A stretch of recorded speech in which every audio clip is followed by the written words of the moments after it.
Street photography for me, it's a way of life. Oh, that's kind of nice. All right, boom. I always have my camera with me. It's my compass. You could feel a person's soul and intention.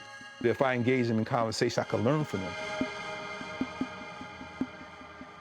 This is my little studio space here where a lot of it goes down. So this is my place of inspiration as well.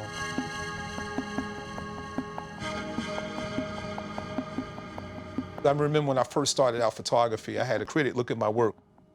He says, you have to create images that speak. After that lesson, I realized I'm gonna make images like that. So when I caught this photograph, what makes it really special to me is that when I brought it home and I showed my father, he was a photographer himself. He was so proud of me because he realized that I was listening to the lessons in which he gave me.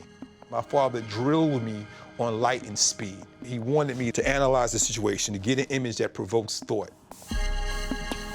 At 9 years old, I hadn't really traveled outside of Brooklyn, so I didn't know too much. This is that one book that really changed my life. What it allowed me to do was time travel outside of my community. I'm seeing Harlem for the very first time in photographs. I'm seeing South Carolina, North Carolina. I'm seeing segregation for the first time. So it really impacted me.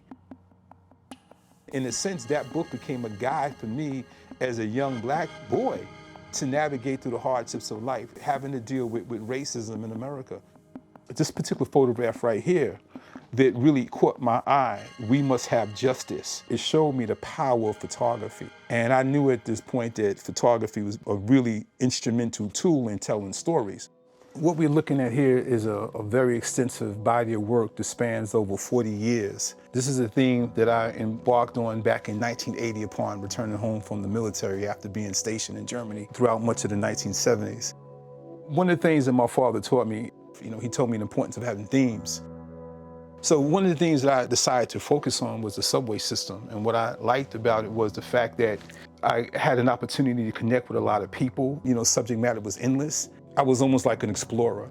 And this is one of the first photographs that I made on the train.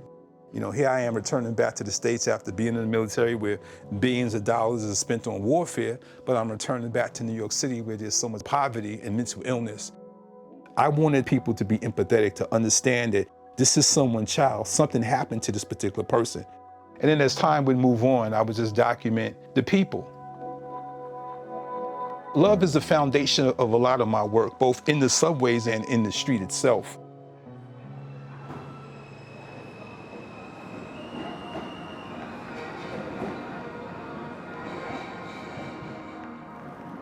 Peace, Jamel. peace. What's going on, brother?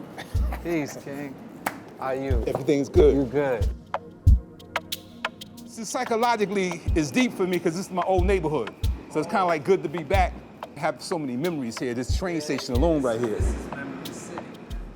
This is called City Metro. Of course, it goes on in one of my most iconic photographs right here. And I met this young man this day, matter of fact. He was just 15 years old, the Preem, and we've been friends ever since. Right here would be good. I'm gonna wait till the train stops, but we can at least set it up right now. I'm on this The side. whole idea.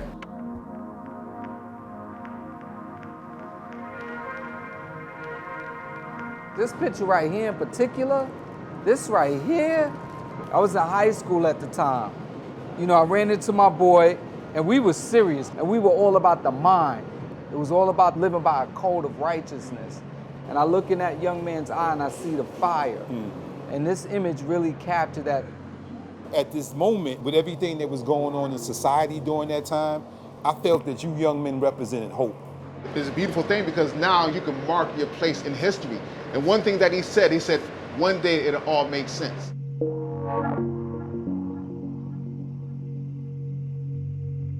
I always carried a photo album with me to show people I wanted to photograph my intentions because it's very important to show people that you were sincere. And I also made it a point that I gave them my business card. If you call me, I'll make sure you get a copy of the photograph.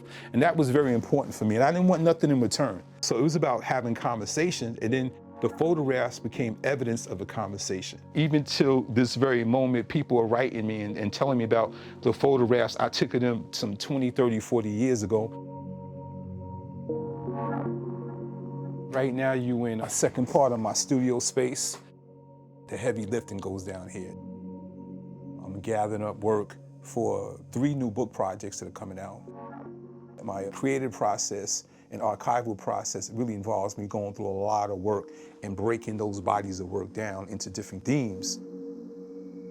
It's always a good thing to time travel back. So all of these images are very close to me. I'm in pain right now because I went from being this 9-year-old boy to now in my 60s, and the same conditions still exist, if not worse. I've seen so much violence in my life, and it's very troubling to me. And it helped me to understand my greater role as a photographer. It's not about me. I'm just a vessel, just using my position to freeze time and then throw the moments out later on that people can see them and heal, rejuvenate, or just celebrate.